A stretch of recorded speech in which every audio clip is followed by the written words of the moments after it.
à cette transformation digitale.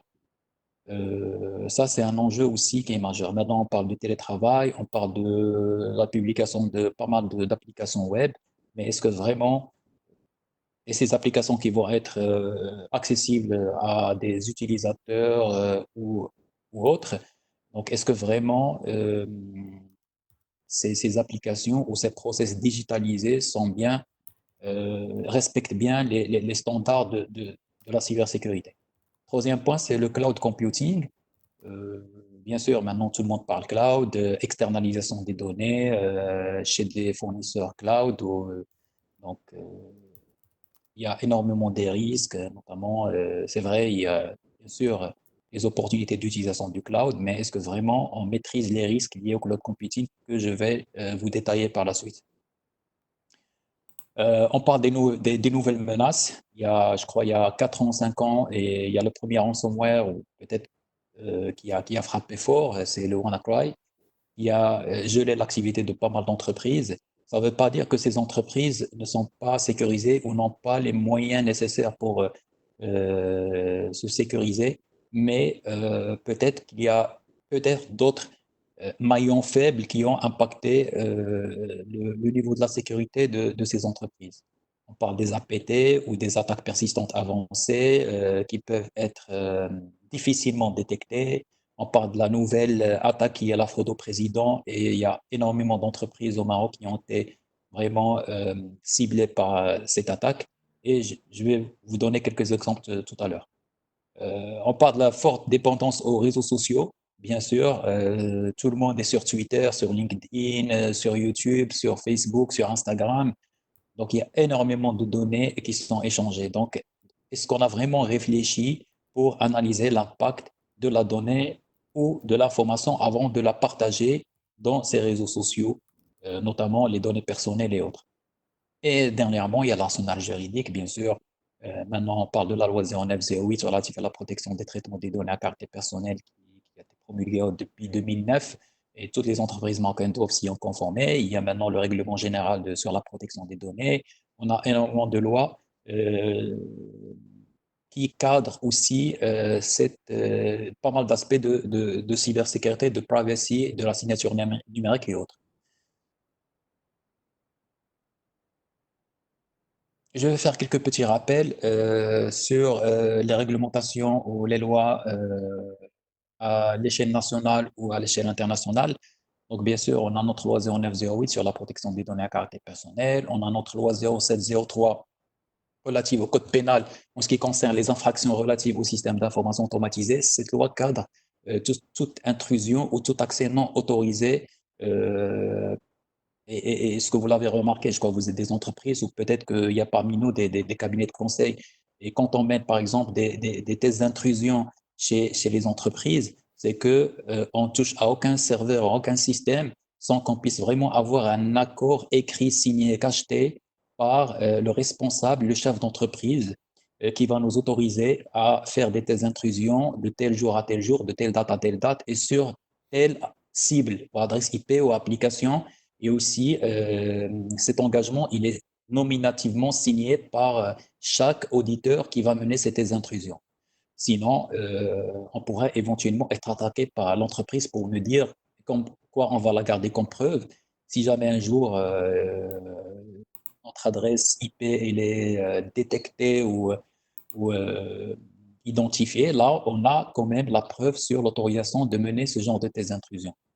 Et même aussi il faut sensibiliser davantage vos salariés, vos collaborateurs, vos amis sur l'interdiction totale de se connecter avec un login et un mot de passe de quelqu'un d'autre sans avoir vraiment un consentement, une autorisation écrite pour garder la trace. Sinon, ça va être considéré comme un accès non autorisé.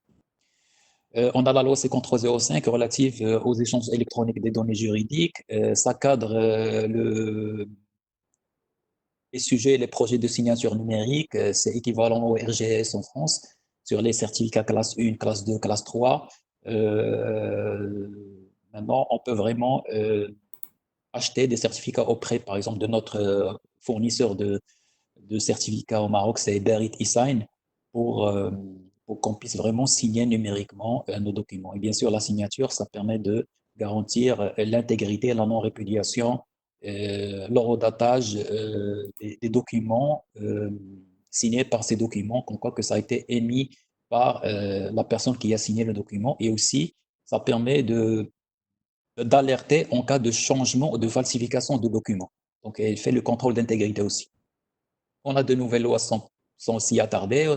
Donc, on a tout ce qui est lois relatives à la protection des consommateurs et notamment le consommateur en ligne, les droits d'accès à l'information.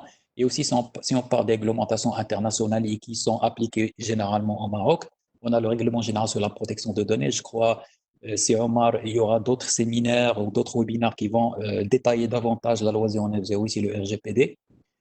Il y a la partie Safe Harbor sur les règles, les principes imposés par les entreprises, imposés aux entreprises américaines s'ils veulent recevoir des données à caractère personnel des pays qui se trouvent dans l'Union européenne. Il y a Sarbanes-Oxley, BAL 3 pour les banques, Solvency 2 pour les assurances. Et aussi, on va parler sur les standards, sur quoi on se base pour définir un framework de cybersécurité. On a notre directive nationale de sécurité de systèmes d'information délivrée par la Direction générale de sécurité de systèmes d'information et qui doivent être respectées par les organismes ou les infrastructures à importance vitale. On a les ISO qui sont bien connus sur les standards de cybersécurité, PCI DSS pour tout ce qui est sécurité monétique, la ISO 27701 sur la partie protection des données personnelles, et on a aussi sur pas mal de méthodologies ou de cadres ou des frameworks qui nous aident à définir ou établir une bonne cartographie des risques cyber. Quelques faits marquants. En fait, j'ai fait une petite recherche pour trouver quels sont les impacts qui sont parlons. En fait, en 2016, c'est le phishing que je vous expliquais tout à l'heure a occasionné des pertes estimées à 3 milliards de dollars. On a des données sensibles qui se vendent dans le marché noir. Il y a une conséquence d'une mauvaise transformation digitale. Par exemple, il y a pendant quelques heures, les données de 2,5 millions de clients Yves Rocher ont été accessibles en ligne, accès à une liste de 6 millions de commandes réalisées sur le site d'Yves Rocher. C'est-à-dire, ils ont publié des choses au niveau de leur site web d'achat en ligne, ce site que malheureusement n'était pas bien sécurisé et du coup, ils ont pu perdre énormément des données personnelles et aussi données monétiques. Il y a, bien sûr, on a parlé du ransomware, WannaCry, NotPetya et autres. Equifax aussi, il y a les vols de données de 140 millions d'Américains. Euh, il y a aussi des sociétés marocaines qui ont été victimes de l'attaque de la fraude au président. En fait, ça, ce n'est pas une attaque qui est purement technico-technique, mais c'est une attaque qui est exploitée généralement par une faiblesse des procédures de contrôle en interne. Par exemple, un processus d'achat ou un processus d'exécution d'un virement ou autre, s'il n'est pas bien contrôlé à plusieurs niveaux, on peut vraiment usurper l'identité de pas mal de personnes, notamment le président ou le directeur général qui a le pouvoir d'exécuter ou d'autoriser le virement ou l'achat ou autre. On usurpe son identité, on exploite le manque de contrôle au niveau des procédures et puis on incite à ce que la personne qui passe le virement va le passer vers un autre RIB ou un autre compte bancaire. Donc, vous pouvez chercher fraude au président au Maroc, vous allez trouver énormément de présidents d'entreprises qui ont été victimes de cette attaque.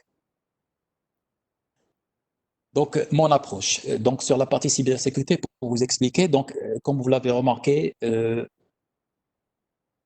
même si ces attaques ont ciblé aussi des entreprises qui ont été vraiment sécurisées. Ça ne veut pas dire, en fait, ils ont des solutions, ils ont des firewalls, ils ont de la sauvegarde, ils ont des antivirus de données, mais parfois, on trouve qu'il y a vraiment une défaillance sur la gouvernance ou la gestion de la cybersécurité de ces entreprises.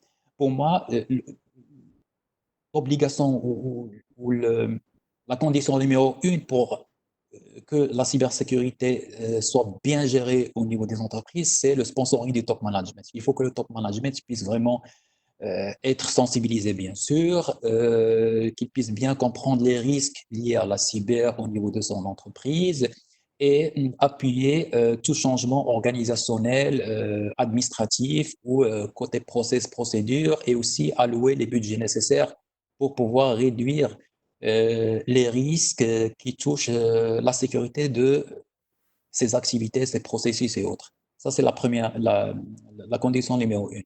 La condition numéro deux, c'est la culture. Donc, la cybersécurité, c'est une nouvelle culture chez les entreprises. Et qui disent plus que 70%, 80% maintenant, je ne sais pas, peut-être ça a augmenté, plus que 80% des attaques proviennent de l'interne.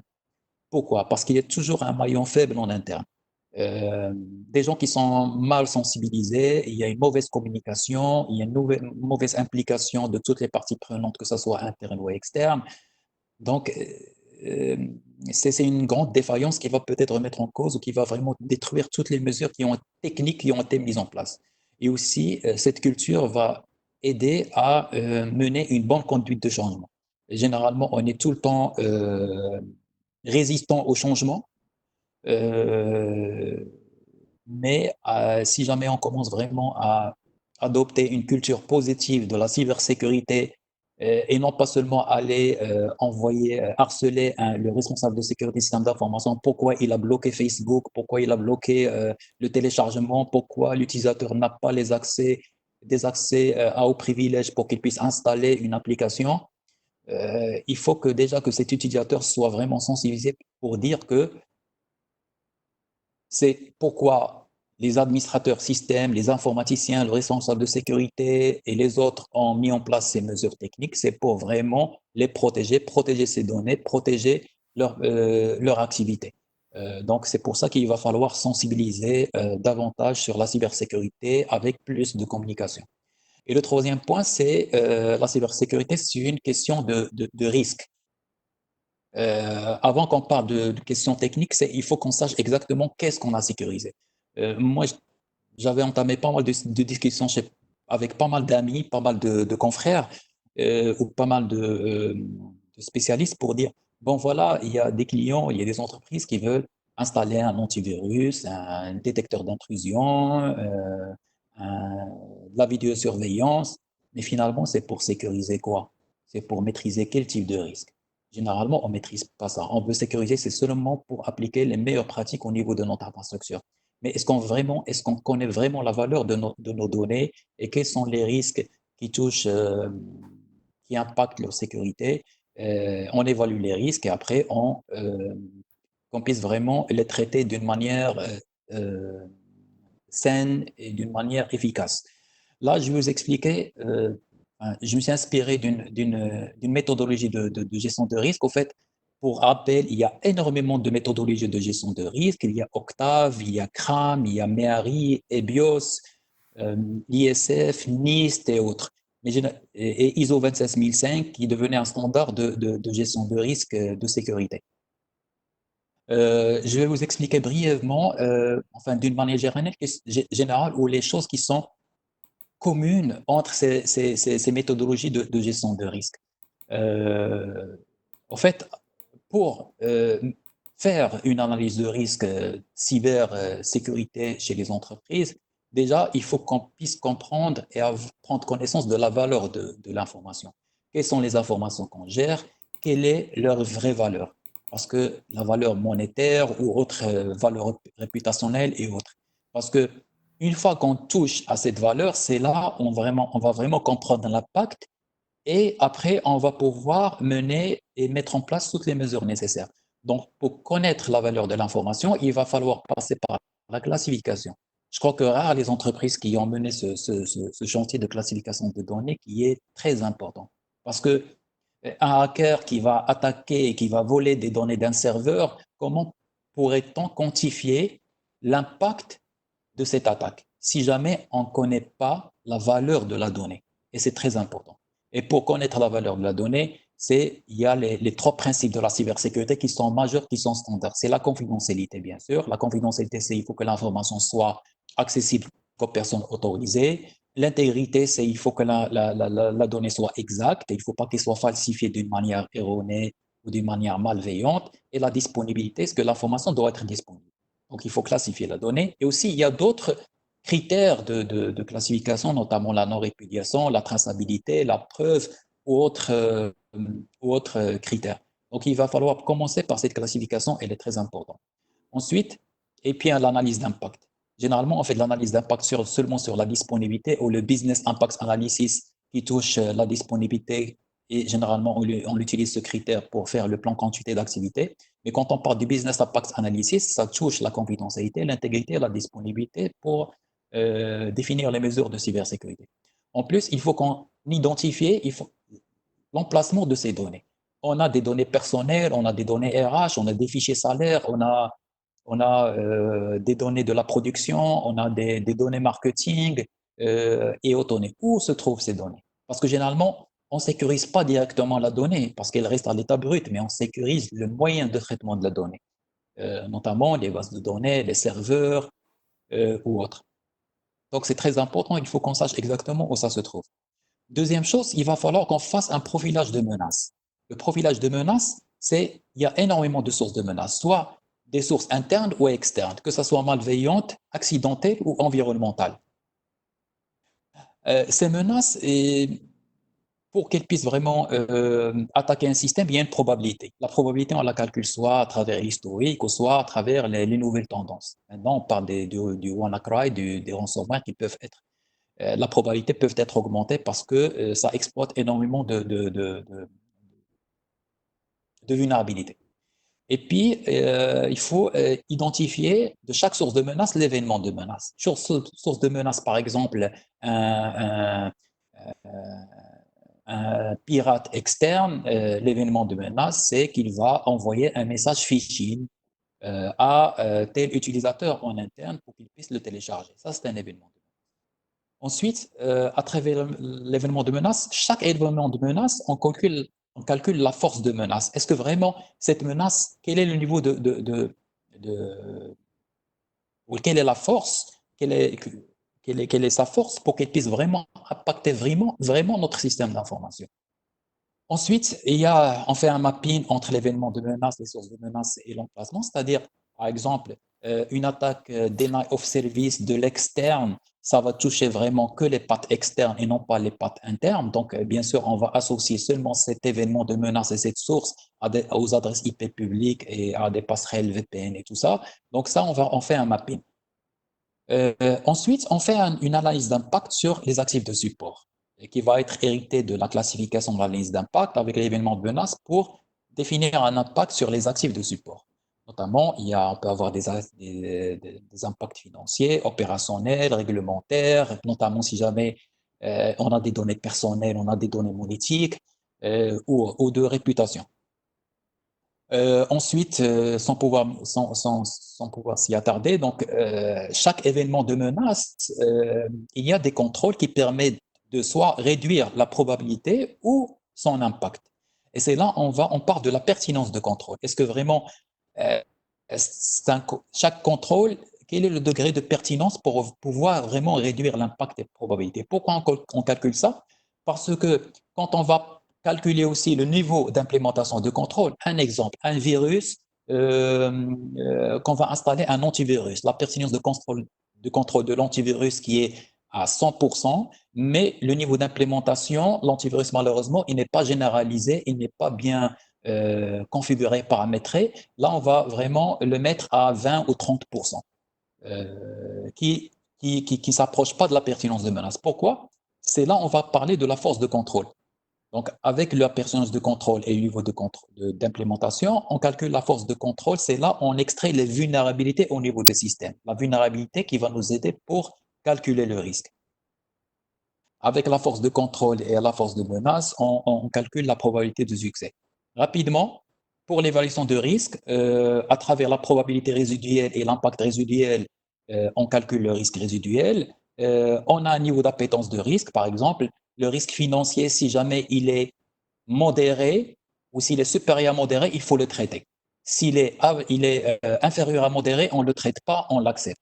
Le niveau d'appétence de risque, il est très important pour pouvoir traiter les risques qui sont les plus importants pour le top management. Et c'est là où on a vraiment besoin de l'implication du top management et des parties prenantes à haut niveau pour définir ce niveau d'appétence au risque. Ensuite, on fait le traitement de risque, soit on accepte, soit on réduit, soit on transfère, soit on évite. Pour information, ce que j'ai lu récemment dans les bouquins, le risque qu'on ne peut pas transférer, notamment quand on parle transférer, ce sont les risques financiers. On peut souscrire un contrat de cyberassurance qui va nous indemniser si jamais il y a une attaque ransomware qui va geler l'activité pendant une semaine ou 2 semaines.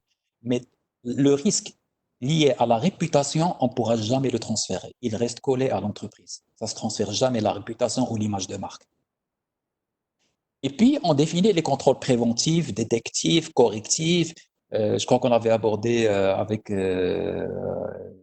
Omar, il y a d'autres contrôles, notamment palliatifs, dissuasifs et autres contrôles qu'on va mettre en place et qui sont caractérisés, enfin qui sont déterminés à travers des contrôles administratifs ou organisationnels, des contrôles techniques et des contrôles physiques. Et c'est là, on va vraiment avoir une bonne cartographie de risque, avoir une idée sur la valeur de nos données, sur les vulnérabilités de nos systèmes, sur la probabilité et la force des menaces, et quel est le niveau de risque résiduel après l'évolution des contrôles qu'on a mis en place, et pour qu'on puisse vraiment et sa vie dans le temps. À chaque fois, il faut refaire cette analyse de risque dans une démarche, notamment comme la roue des mines, c'est la démarche de plan, do, check and act pour pouvoir remettre à jour toute cette cartographie pour maîtriser les risques liés à la cybersécurité. Je vais vous donner un exemple de vulnérabilité ou un manque de contrôle que je les ai divisés en plusieurs briques. Il y a des contrôles stratégiques, notamment, enfin, donc management non appliqué, non impliqué, le personnel non sensibilisé. On peut avoir des problèmes d'organisation, notamment les rôles et responsabilités ne sont pas bien définis, les, les, les, les habilitations ou les tâches ou les habilitations d'accès ou les tâches ne sont pas séparées pour éviter tout risque de collusion. On a des problèmes de sécurité physique, de sécurité technique et sur les données. Donc, on pourra vraiment identifier énormément de vulnérabilités qui peuvent vraiment être exploitées par l'événement de menace. Un exemple de menace ou source de menace, on peut avoir des menaces malveillantes, comme je l'avais expliqué, accidentelles et environnementales. Un exemple de source de menace malveillante, ça peut venir d'un compétiteur, d'un journaliste investigateur qui met une enquête qui est très secrète, qui va pouvoir récupérer l'architecture SI d'une entreprise, d'un groupe de pirates ou autre. Accidentel, donc ça peut venir de l'interne, notamment les clients, notamment on peut trouver un manque de formation sur une application CRM ou GRC ou une application de comptabilité et c'est quelqu'un qui va faire énormément d'erreurs qui impactent l'intégrité de ses données, ses opérations qui sont des risques accidentels, des menaces accidentelles. Et puis, des menaces environnementales, la tempête, la tornade. Maintenant, on a l'agent pathogène, l'épidémie. On a une pandémie qui est Covid-19. Est-ce que ce risque a été bien identifié auparavant et est-ce qu'on a vraiment mis à jour notre dispositif de gestion de risque pour définir quelles sont les mesures qu'on doit mettre en place? Donc, on a énormément de menaces. Je vais citer rapidement quelques scénarios de menaces malveillantes.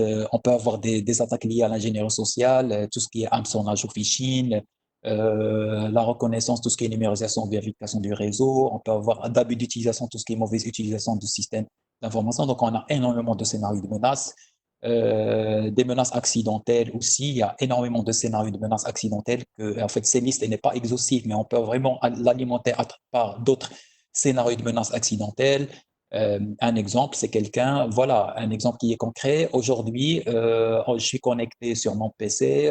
Après 2 mois de confinement, mon antivirus ne s'est pas mis à jour et du coup, mon PC il est infecté. Après 2 mois, 3 mois, je veux revenir au bureau, je vais brancher mon PC au réseau local Et puis, bienvenue à la propagation des menaces de l'interne. Donc ça, c'est une menace accidentelle, ce n'est pas voulu, c'est pas moi qui a voulu infecter, mais c'est quelque chose qui s'est propagé parce qu'il y a un manque de contrôle derrière.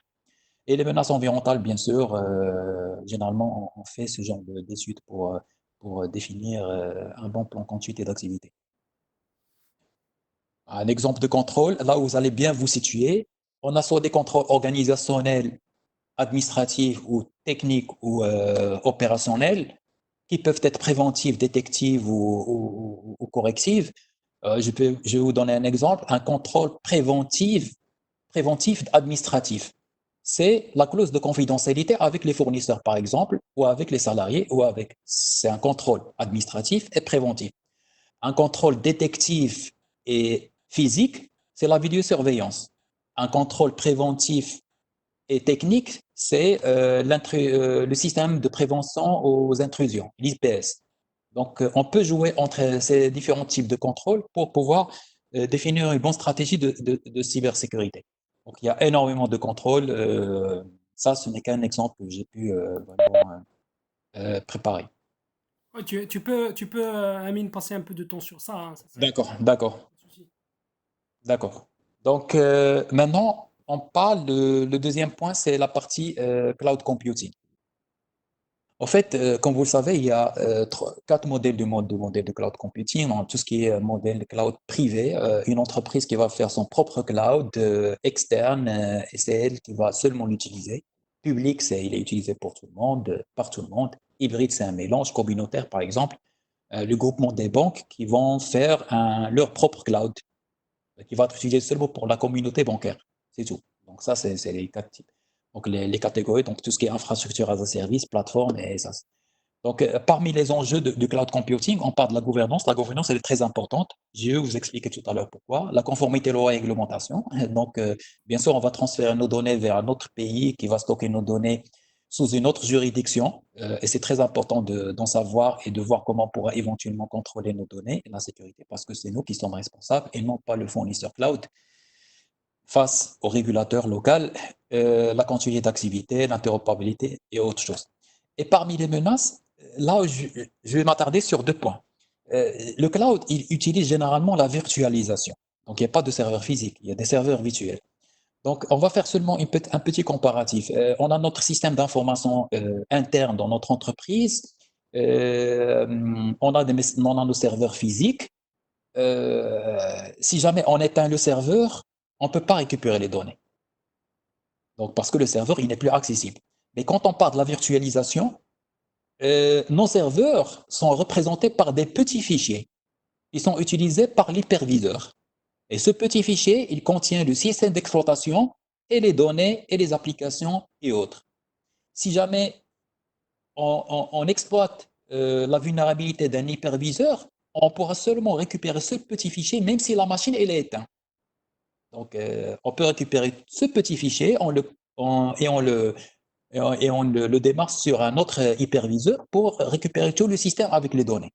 Donc, c'est là où ça se divers entre les serveurs physiques et les serveurs virtuels. C'est vrai, la virtualisation, elle a énormément d'opportunités et de valeur ajoutée, mais il faut bien la sécuriser, il faut bien verrouiller ces points-là. Donc, et aussi, il y a le deuxième point sur la partie les multi-tenants. Donc, on a un hyperviseur qui a plusieurs systèmes virtuels. Chaque système virtuel, il est utilisé par une entreprise, par les entreprises, bien sûr. Le système virtuel A par l'entreprise A, le système virtuel B par l'entreprise B. Si jamais le système virtuel de l'entreprise A, il est vulnérable et l'hyperviseur aussi qui gère les systèmes, qui gère les images virtuelles est vulnérable, le cyberpirate, il pourra basculer du système virtuel de l'entreprise A vers le système virtuel de l'entreprise B en interne. Donc, la virtualisation, c'est très important. Il faut la sécuriser parce que c'est le nerf de la guerre du service du cloud computing. Là, ça c'est très important sur la partie de responsabilité du cloud computing. Il faut enlever la fausse approche, la fausse idée de dire que, OK, mes données sont hébergées chez un hébergeur cloud. Si ces données sont attaquées et ils ont volé les données de cet hébergeur, c'est lui qui est responsable. Non, c'est l'entreprise qui est responsable, c'est le client qui est responsable. La donnée, elle est toujours sous la responsabilité de l'entreprise. Donc, c'est à l'entreprise de gérer tous les risques et de classifier toutes les données et tous les traitements et les systèmes avant de dire est-ce que moi je vais faire du cloud ou pas et quel type de cloud. Et si je veux faire du cloud, quelles sont les mesures que je dois mettre en place? Les mesures administratives, qui sont contractuelles bien sûr, des mesures avec les autorités de régulation, notamment si jamais on transfère des données personnelles. Donc, il va falloir passer par la CNDP, notre régulateur, notre autorité de protection de données personnelles, ou du RGPD si jamais nos amis les Européens, s'ils sont là, s'ils transfèrent des données dans un système virtuel qui se trouve dans un autre pays hors Union européenne, il va falloir demander le transfert de données à l'étranger. Donc, on est tout le temps responsable de nos données. C'est très important de la gouvernance des risques de la donnée et aussi il y a une responsabilité qui va être partagée entre les applications, tout dépend de l'architecture du cloud. Et la seule chose dont le fournisseur cloud il est responsable en totalité, c'est la sécurité physique, parce que c'est lui qui doit s'occuper pour sécuriser physiquement son infrastructure, ses salles machines ou ses salles blanches ou autres. Un exemple de contrôle, ça c'est du framework de CSA ou Cloud Security Alliance. Donc, il y a énormément de contrôles qu'il faut prévoir si jamais par le fournisseur de cloud ou exigé par le client au fournisseur du cloud pour sécuriser davantage les données.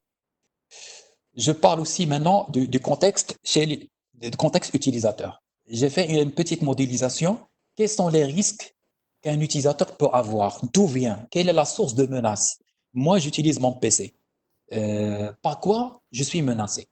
Euh, Premièrement, si j'utilise les médias amovibles. Donc, si jamais j'insère une clé USB qui est infectée. Donc, ça va peut-être détruire toutes mes données parce que ça va infecter par un ransomware. Par la messagerie, si je reçois un message malveillant, phishing, un lien malveillant, je vais cliquer, il va se connecter à Internet et puis il va télécharger les payloads ou les charges utiles des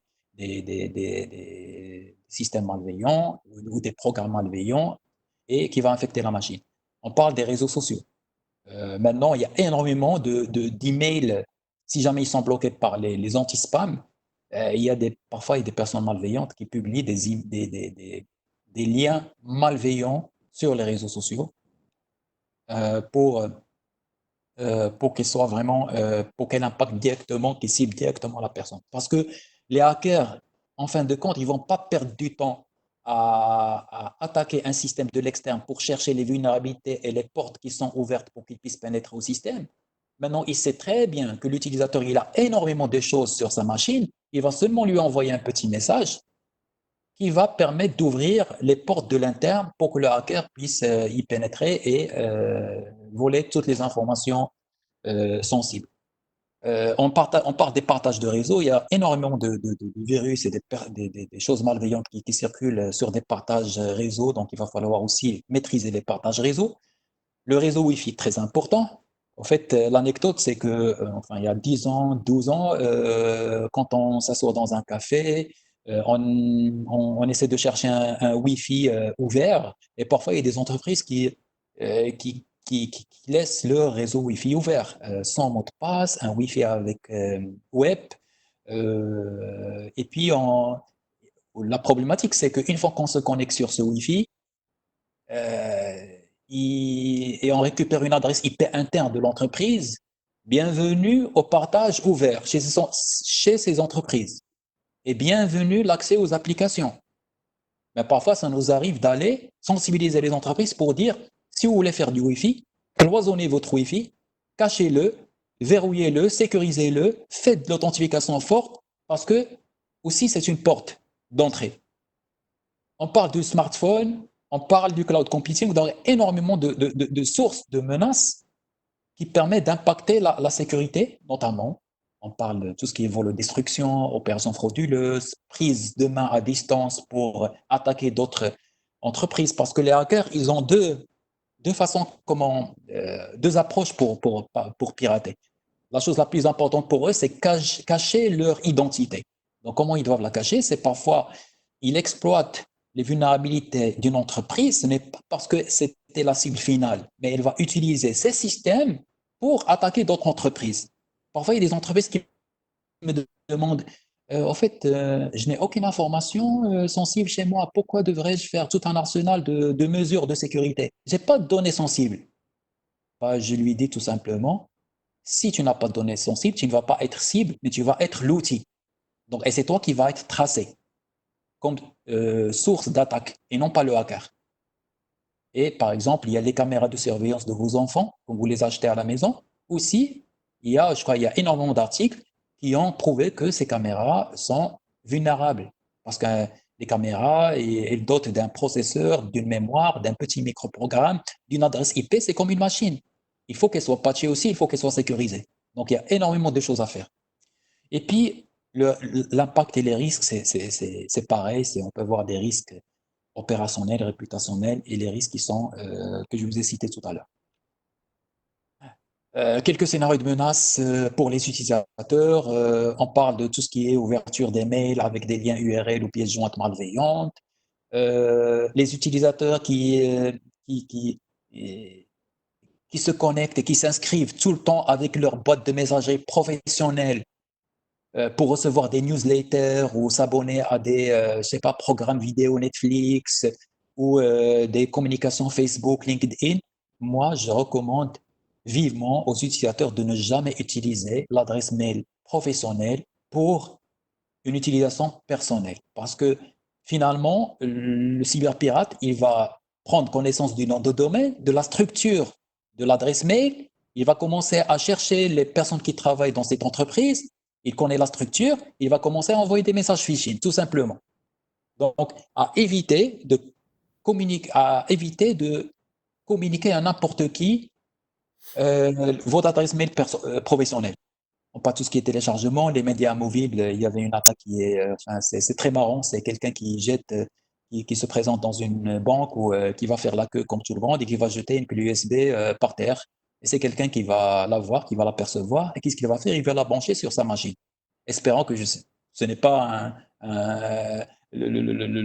l'ingénieur ou le commercial de la banque qui va l'insérer sur sa machine parce que ça pourrait vraiment aussi ouvrir pas mal de portes dérobées et qu'elles soient aussi ciblées. Quelques recommandations.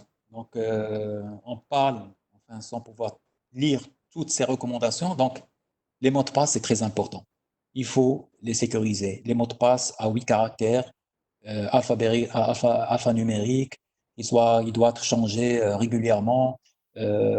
Si jamais vous accédez à des systèmes cloud, il faut renforcer par l'authentification forte. Personnellement, mon LinkedIn, j'ai activé l'authentification forte, tout simplement parce que c'est très important pour moi. Si quelqu'un vole mon mot de passe, il n'aura pas l'autre mot de passe ou l'autre partie du mot de passe pour ouvrir ma boîte, pour ouvrir mon compte. Euh, Là, on parle de l'authentification forte ou l'authentification à trois facteurs, qui est composée de l'être, l'avoir et le savoir. Il faut mélanger entre les deux, entre les trois, ou les deux. Notamment l'être, c'est tout ce qui est accès biométrique, la rétine, l'iris, les empreintes. L'avoir, c'est la carte, notamment la carte guichet. Et le savoir, c'est le mot de passe ou le code PIN. Par exemple, quand on fait un retrait, euh, qu'on va tirer de l'argent d'un GAB, on fait de l'authentification forte, c'est l'avoir et le savoir. L'avoir, c'est la carte guichet et le savoir, c'est le mot de passe ou le code PIN. Et éviter aussi à noter les mots de passe sur des post-it ou sur des fichiers Excel sur votre machine. C'est très dangereux. À la rigueur, acheter une solution qui crypte ces mots de passe, mais mettre tout ça dans un fichier Excel en clair, si jamais on exploite cette machine, on va récupérer tous les mots de passe en clair et on va commencer à attaquer tous les systèmes. Euh, pour les postes de travail, bien sûr, il faut sécuriser davantage, désactiver l'autorun, chiffrer si jamais vous êtes tout le temps mobile, il faut chiffrer vos PC portables et aussi déverrouiller, comment dirais-je, désactiver les partages réseau. faire de l'activation du mode V protégé. Et il y a énormément de choses de durcissement parce que maintenant, on est en télétravail, on utilise nos machines de chez nous. Je ne sais pas peut-être pas comment et à quelle façon on utilise ces machines, mais il va falloir vraiment les sécuriser davantage. On parle des médias amovibles. Il faut désactiver l'autorun au niveau du poste de travail pour que la clé USB ne se lance pas automatiquement. Il faut se méfier du dead drop, comme le scénario que je vous avais cité tout à l'heure, de ne pas vraiment insérer n'importe quelle clé reçue par un facteur ou trouvée quelque part. Donc, il faut faire très attention des clés USB. Et ne pas donner les clés USB et vérifier les données de vos clés USB avant de les prêter à quelqu'un d'autre, que ce soit en interne ou en externe, parce qu'il se peut que vous avez oublié quelques informations sensibles. Le Wi-Fi public, faites très attention. Moi, personnellement, j'utilise le point d'accès de mon téléphone avec le point d'accès, il est caché parce que tout simplement, je me méfie du Wi-Fi public si jamais je fais des authentifications, des accès à mon compte bancaire, à mon compte des messageries, aux applications de mon entreprise. Si jamais le Wi-Fi est public, il va être accessible aussi aux cyberpirates. Ils pourront sniffer ou faire un écho de réseau, casser toutes les clés ou tous les échanges qui ont été vraiment faits par toutes les personnes qui sont connectées avec ce Wi-Fi public et récupérer tous les mots de passe. Donc faites attention du Wi-Fi public. Euh, Téléchargement, donc il faut faire très attention sur la partie téléchargement. Ne pas télécharger du n'importe quoi d'Internet parce que généralement, tout outil gratuit il est à 99% risqué par les entreprises. On ne donne jamais quelque chose gratuit aux utilisateurs. Classification de données, c'est très important. Classez vos données pour que vous puissiez être en mesure de définir les mesures nécessaires pour les sécuriser. C'est très important. C'est pour ça que parfois on oblige les entreprises d'acheter des destructeurs de papier parce que, et aussi à faire des mots de passe au niveau des imprimantes réseau. Parce que la personne, si elle veut voler les données, elle ne va pas attendre à casser tous les mots de passe du serveur pour récupérer la donnée confidentielle. Mais peut-être si quelqu'un a oublié un document imprimé jugé confidentiel dans une imprimante réseau ou jeté à la poubelle d'une manière voilà, standard, sans qu'il puisse la passer par le broyeur. C'est très important le broyeur au niveau des entreprises. Internet, donc tout ce qui est navigation Internet, faites attention, sécurisez davantage. Il y a énormément de kits de sensibilisation et de recommandations pour sécuriser davantage et pour vous aider comment naviguer sur Internet d'une manière saine. Les spams, donc aussi, il y a la source numéro une des spams, c'est quand on fait une inscription sur des sites publics avec nos adresses mail professionnelles, donc on va recevoir énormément de spam. Donc, essayez de séparer entre la vie professionnelle et la vie privée et les données professionnelles des données privées. Donc, généralement, moi, personnellement, je n'utilise jamais ma boîte professionnelle pour m'inscrire ou pour échanger avec mes amis sur des choses personnelles. Donc, généralement, il faut avoir deux adresses mail, pro et perso, c'est perso. Les canulars et les hoax, donc les risques, tout ce qui est désinformation, remplissage des boîtes mail. Donc parfois on vous demande, on vous envoie des blagues. On vous envoie par exemple, on a trouvé facilement le vaccin du Covid-19, faites relayer. Bah, ça, c'est là. Si jamais l'information n'est pas vraie, ça va seulement bombarder les boîtes messages des gens. Et parfois, il se peut que ces canulars puissent avoir des liens web malveillants que, comme par hasard, va être détecté par l'un de ses utilisateurs et qui va vraiment cliquer et puis va être piégé par le phishing. Les pièges jointes, faites attention aussi, ne pas cliquer sur n'importe quel fichier. Donc, il faut se rassurer de l'émetteur, de la nature de la pièce jointe. Est-ce que c'est logique et légitime de recevoir cet email? Pourquoi? Et autre chose. Le phishing aussi, faites attention du phishing. Et là, je vais passer rapidement sur ça c'est l'avant-dernier slide. si vous, en fait, il y a énormément de tactiques que les cyberpirates utilisent pour qu'ils vous fassent piéger.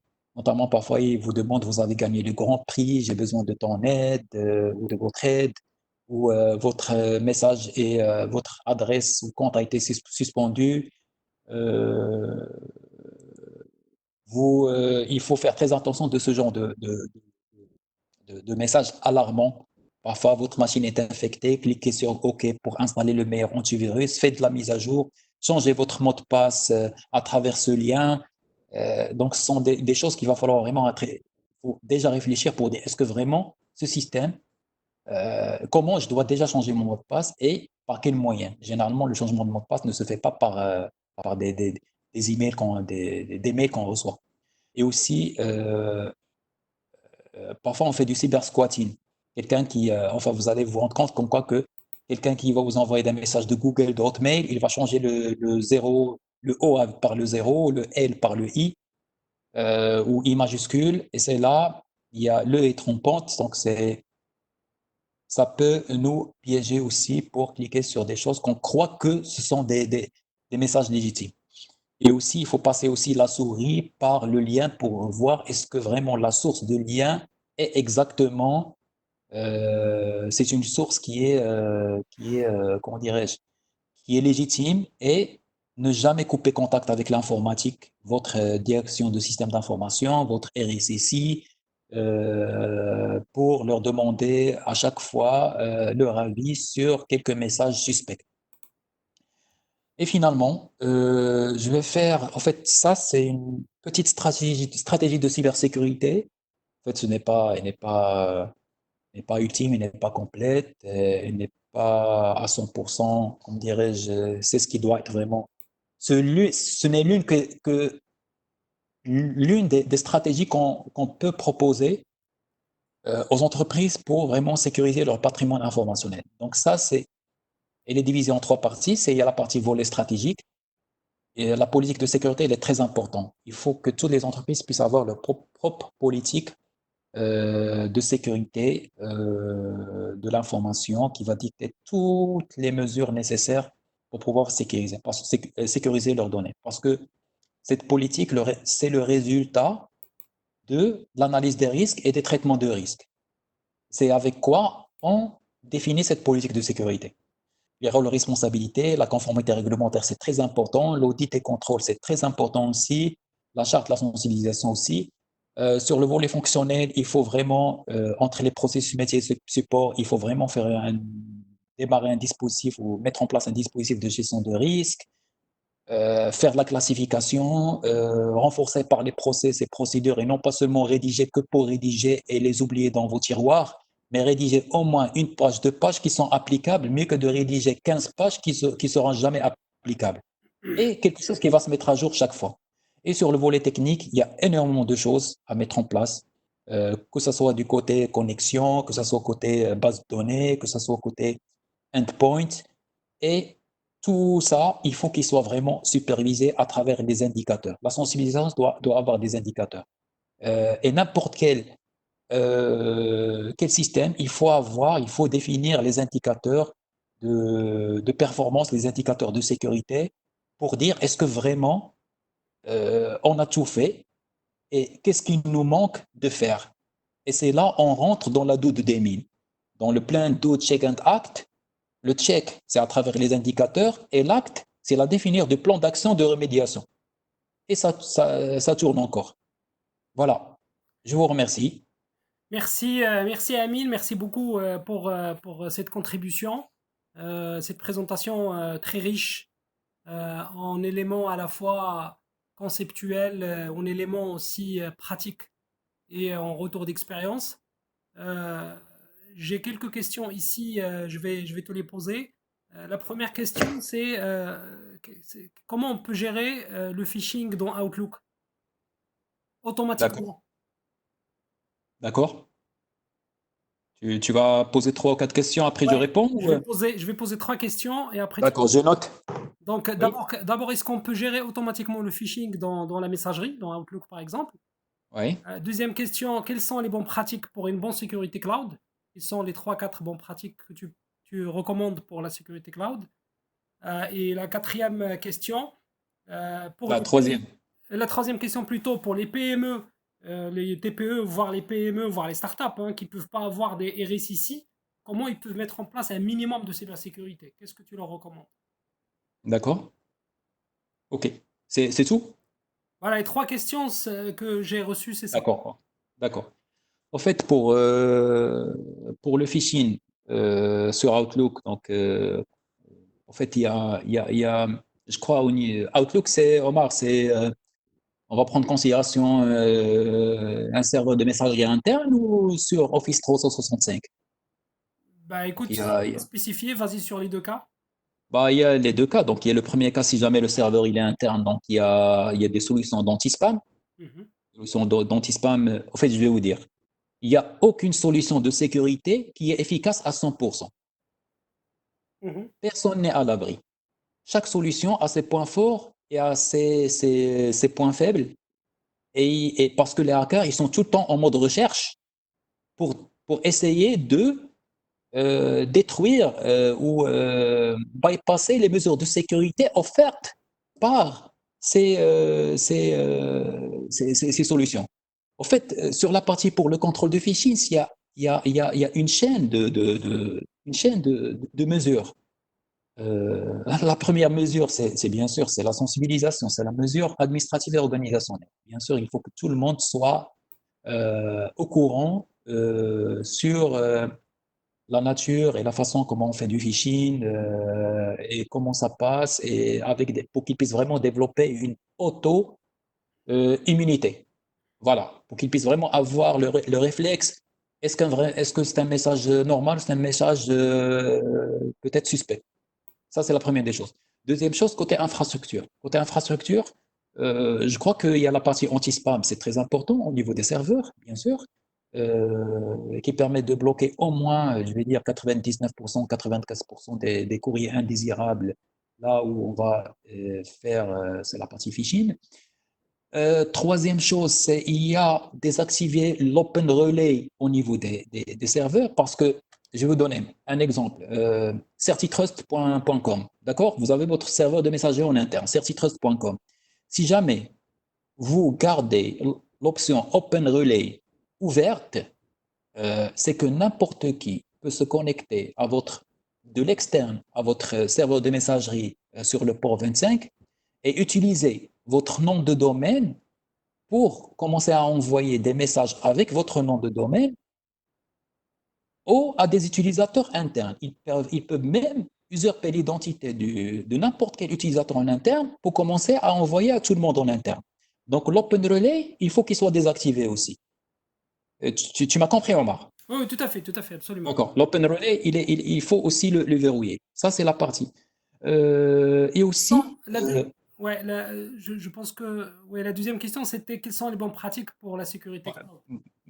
j'ai pas encore terminé sur cette Oh, partie-là. désolé, désolé. D'accord. C'est la partie Open Relay. La troisième chose, c'est le phishing, il va nous aider à télécharger, à installer, et ce programme va exploiter certaines vulnérabilités. Donc, durcir vos serveurs et vos postes de travail.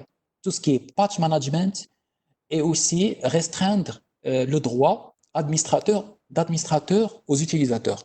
Parce que c'est pas on va pas leur faire confiance de leur donner le privilège administrateur, il n'y a pas de problème. Mais le fait, si jamais l'utilisateur, il travaille avec le compte avec le privilège administrateur, quand un virus ou un ransomware infecte sa machine, il va hériter le privilège et le pouvoir d'administrateur. Et il va attaquer les systèmes en mode administrateur. Donc, il aura plus d'impact, il aura plus de pouvoir. Mais quand un utilisateur utilise un simple privilège d'utilisateur, si sa machine est infectée par quelque chose qui est téléchargé d'un mail de phishing, le ransomware, il ne va pas avoir, généralement, il va au moins crypter ou détruire toutes les données qui sont utilisées par l'utilisateur et non pas par tout le réseau. Il ne va pas attaquer les fichiers système. C'est-à-dire qu'on est en phase de réduction de risque. On ne va jamais éliminer le risque.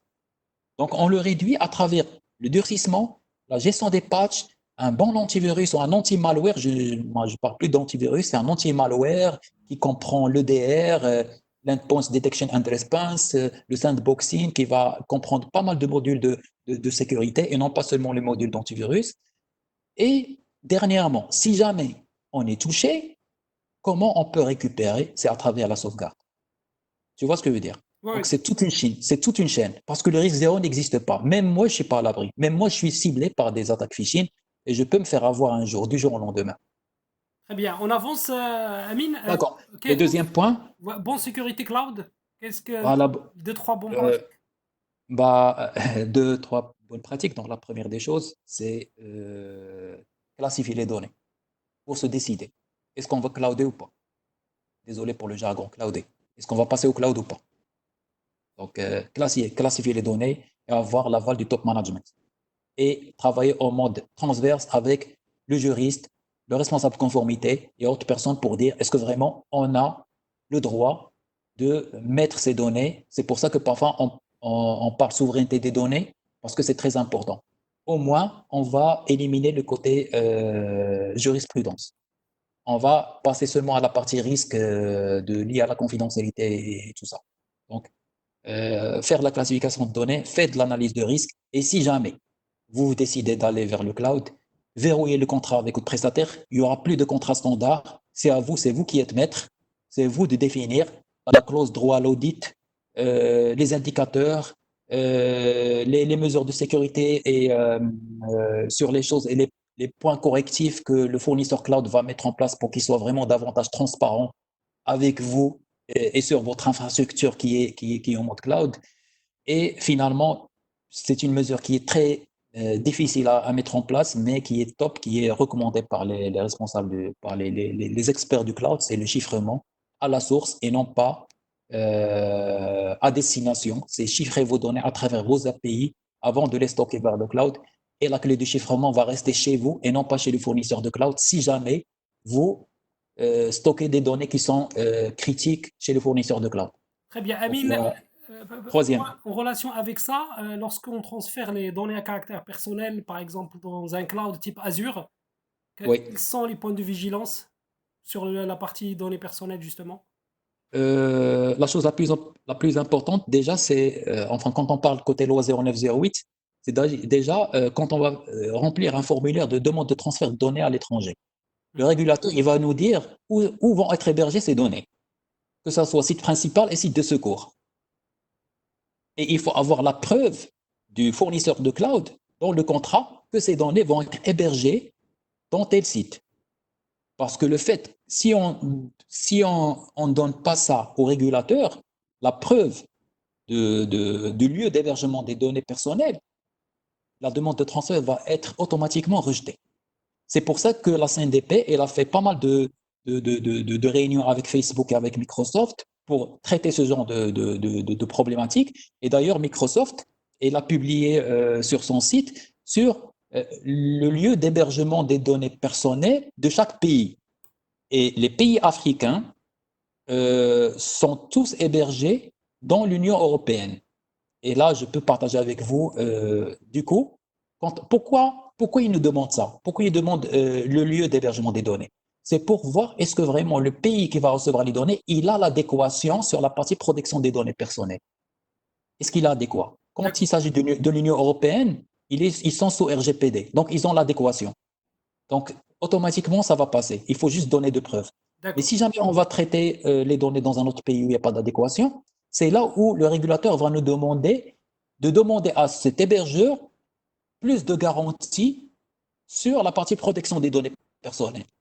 Tu vois ce que je veux dire? D'accord, Amine. On va consacrer le prochain webinaire à cette question de protection des données. Donc, on retient ici qu'il faut une autorisation de la CNDP.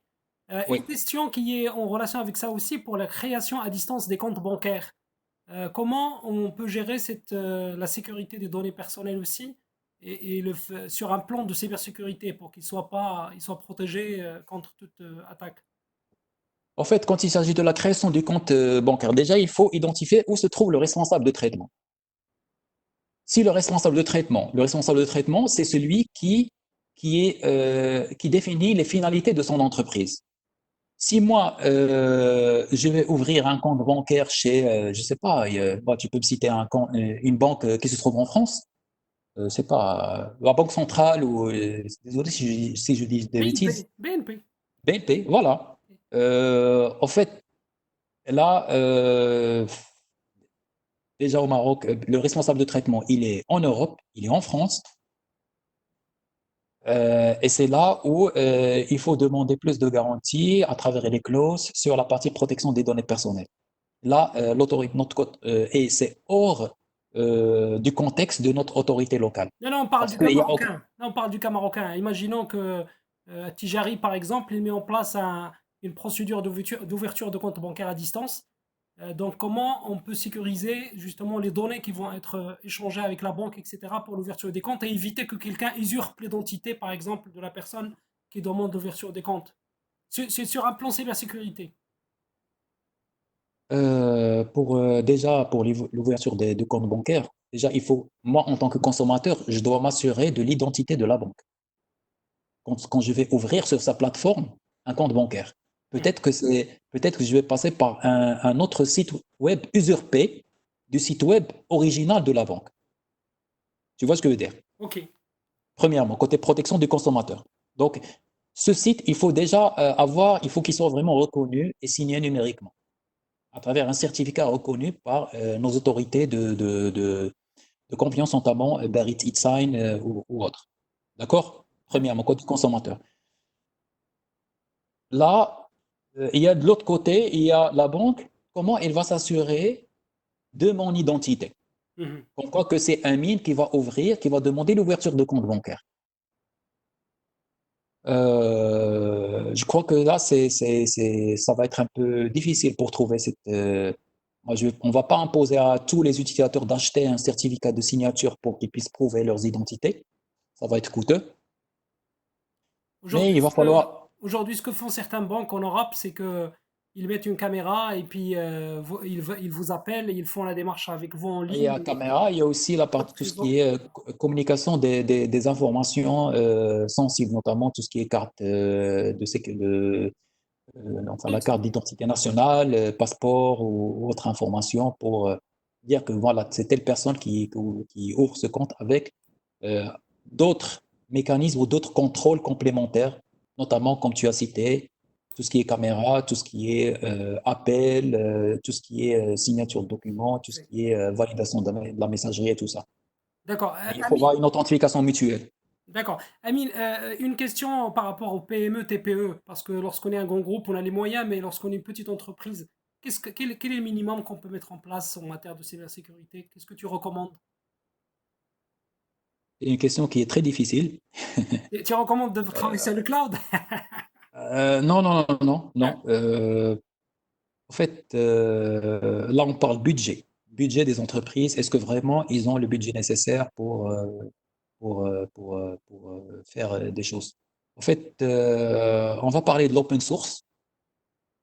Il y a pas mal de solutions en mode open source et qui font pas mal de choses et même qui font des choses mieux que d'autres solutions qui sont payantes.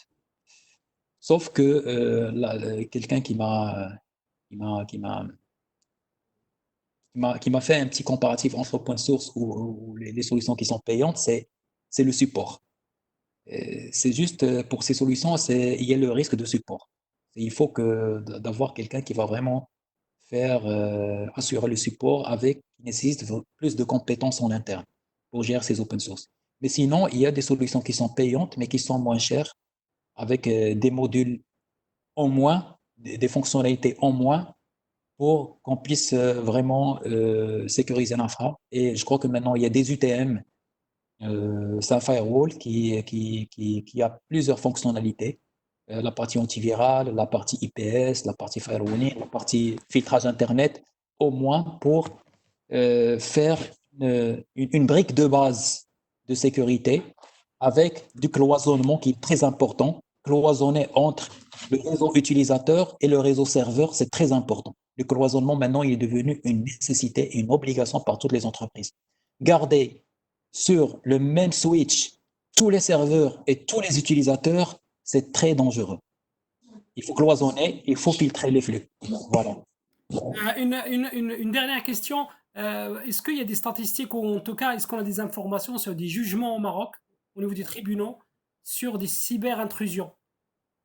C'est-à-dire des entreprises qui portent des Euh, plaintes et que c'est des sujets qui ont été jugés dans les tribunaux au Maroc. En fait, je ne vais pas citer les noms. Ça s'est arrivé il y a longtemps. Il y a un cabinet qui a attaqué une entreprise. On a détecté la source de l'attaque et du coup, il y avait même de l'emprisonnement. Pardon?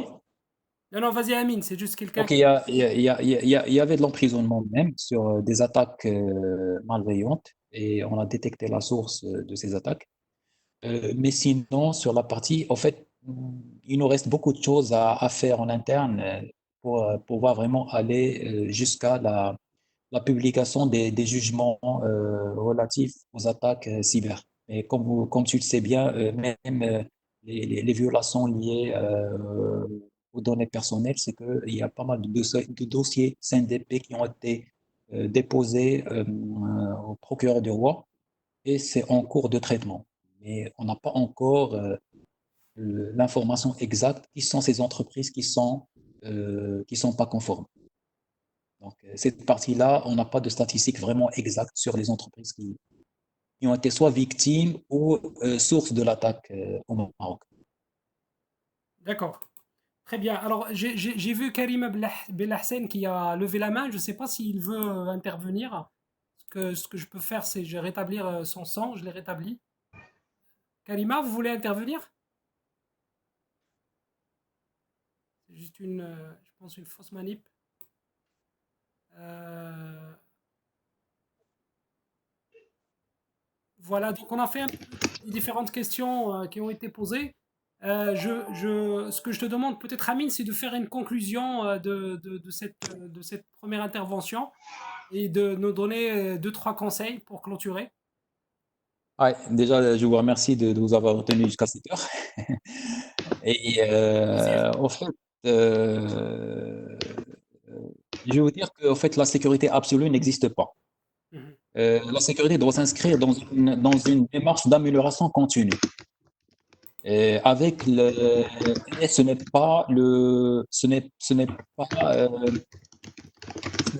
pas le travail d'une seule personne. La sécurité, c'est une affaire transverse entre toutes les parties prenantes de l'entreprise. Ce n'est pas quand on dit, bah voilà, on recrute un RSSI qui va tout faire, le RSSI ne va rien faire. Si jamais il n'y a pas d'adhésion et de collaboration avec tous les responsables, et c'est parce que ce sont eux qui sont propriétaires de leurs données et c'est à eux de définir et d'apprécier le risque. Et le RSSI et la direction de système d'information n'ont qu'à aider les responsables métiers à mettre en place toutes les mesures nécessaires qui vont pouvoir réduire les risques appréciés par eux. Mhm. D'accord. Excellent. Excellent, Amine. Je te remercie beaucoup. Donc, en ton Merci nom beaucoup. et au nom de toute l'équipe CertiTrust et de l'équipe de Trust and Security, remercie infiniment tous les participants nombreux qui on a eu plus de 65 participants qui ont participé à ce webinaire. Et nous vous donnons rendez-vous pour les prochaines webinars. Donc, le prochain webinar, c'est le 30 avril sur justement la protection des données personnelles. Donc, on prendra le temps aussi d'aborder ce sujet émergent important pour les entreprises. Et donc, merci à tous et à très bientôt. Merci, Serachid, pour les félicitations, les encouragements, à Karima aussi et à, à tous les participants. Merci beaucoup hein, et rendez-vous la semaine prochaine. Merci, Amine. Merci, Salut, merci beaucoup. À bientôt. à bientôt. Merci, merci. Merci.